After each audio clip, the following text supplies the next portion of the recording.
Hello बच्चों, let's read the question. The question says the curve for the moment of inertia of a sphere of constant mass m versus distance of axis from its center will be. तो यहाँ हमसे question में पूछा गया है कि एक sphere है, उसका एक कांस्टेंट मास है m.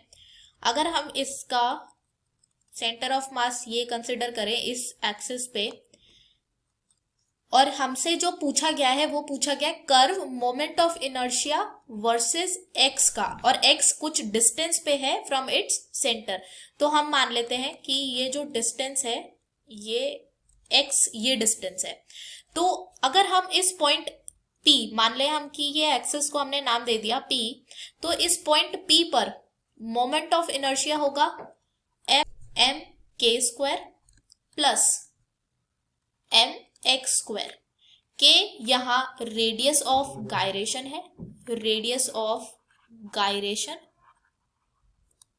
एंड एक्स यहाँ डिस्टेंस है from its centre, distance of axis from its centre. अब हमसे जो यहाँ कर्व पूछा है वो पूछा है IP, और यहाँ x का हमें रिलेशन पूछा है. तो ये स्क्वायर में है और ये with the power 1. तो यहाँ हम बोल सकते हैं that moment of inertia at point P will be directly proportional to x square. तो मतलब जो ये कर्व बनेगा ये फर्स्ट या सेकेंड ऑप्शन में से ही एक कर्व बनेगा. अब यहाँ हम देख सकते हैं जो एक कर्व है वो 0 से स्टार्ट हो रहा है और एक कर्व कुछ ना कुछ डिस्टेंसेस शुरू हो रहा है.